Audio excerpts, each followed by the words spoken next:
helping develop your vision, your mission, your core values is strategic for company success.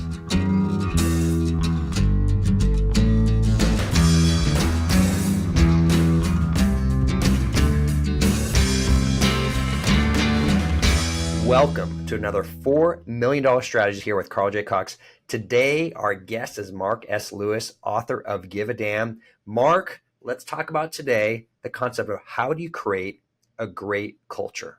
You know, that's such an important topic as a leader. You know, when I run CEO roundtables, the most thing that I really pinpoint on is how do you create a culture?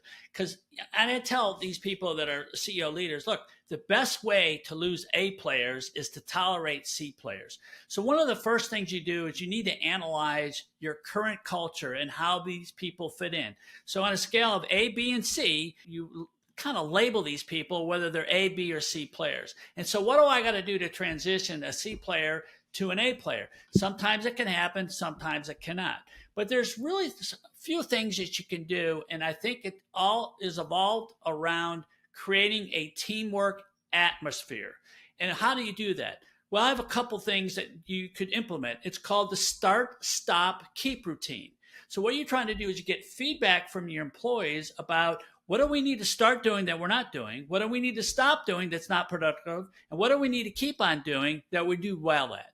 So you get this feedback and you get everybody together and you pick one or two or three things that you need to do as a company to create a better culture. And what that does, it involves people and gets them, and you implement some of their ideas, and everybody feels like now they're part of a family. One of the other things we do is creating core values. If you're a company that doesn't have core values, or if you've established core values, you might want to review them. And you sit down with your team and say, okay, I've got these, and I got 30 words that might be on a piece of paper. Pick the top 5 core values do you think our company is adheres to. And so you get the people together, you put them all down on paper, and then everybody agrees to the top 5 or 7 core values. And so now people are energized and engaged to create core values within the company. And then what you do is you make sure that those are visible. So anytime they come through that door, everybody is visible to the core values. I'm also big about quarterly team gatherings or fun things to get people engaged outside the work environment.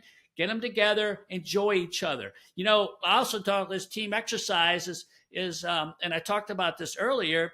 I have a unique interview technique, but you can also use that to learn what other people's interests are. And there's about 90 prompts. So everybody get a piece of paper and you ask questions and everybody writes down their answers. And then when you're done, you go all the way, everybody goes around and gives their answers, like their favorite movie or their favorite sport or their favorite car. And so now you get to learn more about people. So what you're trying to do to create great company team culture is to create great teams that interact with each other and share each other. And now that's how that people motivated. They feel that they're part of a family. And it's even a great way to retain employees. So that's what I think is, how do I get people engaged in my business so they feel like they're part of a family? And these are some of the suggestions that I would recommend. And Mark, one of the things I love that you said there in the end is making sure it's the values of who you already are, not what you're trying to be, right? Because if you write down core values that aren't real, people will not believe them.